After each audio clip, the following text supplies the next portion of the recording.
আজ আমি বানাবো তেঁতুলের লজেন্স। আর আপনারা দেখতে থাকুন ফ্রেন্ডস আমি কিভাবে বানাচ্ছি তেঁতুলের লজেন্সটা। আর এখানে 300 গ্রাম তেঁতুল আছে। আর তেঁতুলটা আমি ভালোভাবে ভিজিয়ে রেখেছিলাম আগে থেকে, ধুয়ে পরিষ্কার করে।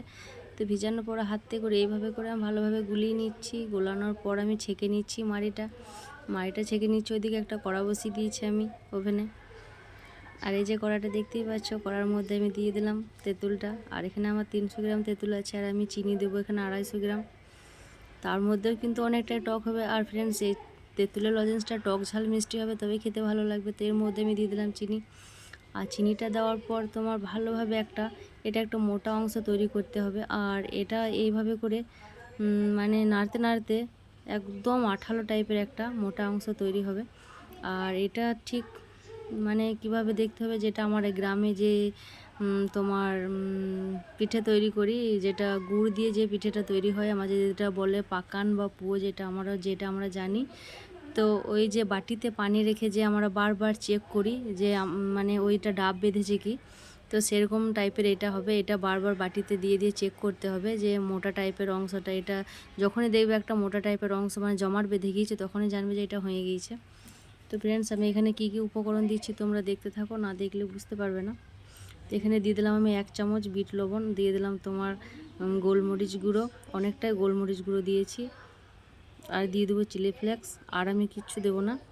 তো এই কটা উপকরণ দিয়ে আমি তৈরি করব। খেতে কিন্তু খুবই টেস্টি আর খুবই ইয়াম্মি, তোমাদেরকে কি বলবো, দারুণ খেতে হয়েছিল। তোমরা পারলে একবার ট্রাই করে দেখো এভাবে করে তেঁতুলের লজেন্স। আর এই যে দেখছো আমি বাটিতে করে বারবার এইভাবে করে নিয়ে দেখবো, যতক্ষণ একটা জমাট গোল টাইপের জমাট না বাঁধবে ততক্ষণ কিন্তু আমি এইভাবে দেখতেই থাকবো। আর একটা কথা বলছি ফ্রেন্ডস, তোমরা প্লিজ আমার ভিডিওগুলো লাইক কমেন্ট শেয়ার করো, আর পারলে পাশে থেকো।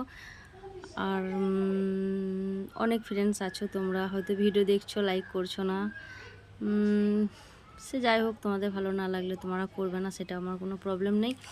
তবে যাক, যদি ভালো লাগে তো করো, আর যদি ভালো না লাগে তো আমার আর কিছু বলার নেই। কারণ আমি একটা কথা বারবার বলতে আমারও খারাপ লাগছে। সে যাই হোক, পারলে পাশে থেকো, আমিও চেষ্টা করব তোমাদের পাশে থাকার।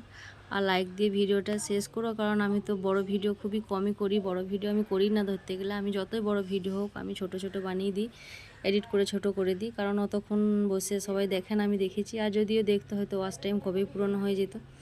তো যাই হোক, পারলে সাবস্ক্রাইব করো, পাশে থেকো। আমিও চেষ্টা করব 24 ঘন্টা পর ব্যাক দেওয়ার।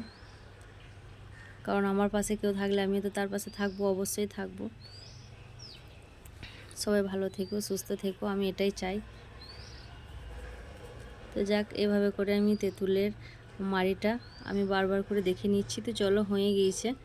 আমি তোমাদেরকে পুরোটা দেখাচ্ছি।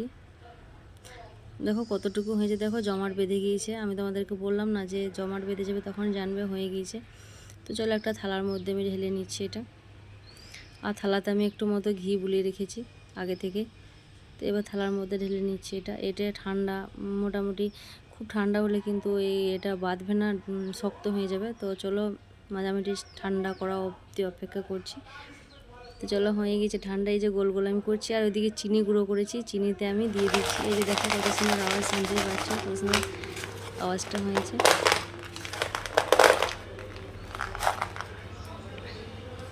তো প্লিজ তোমার আমাকে কমেন্ট করে জানিও ফ্রেন্ডস, আমার তেঁতুলের লজেন্সটা কেমন হয়েছে। দেখা হবে পরবর্তী ভিডিওতে। ভালো থেকো, সুস্থ থেকো।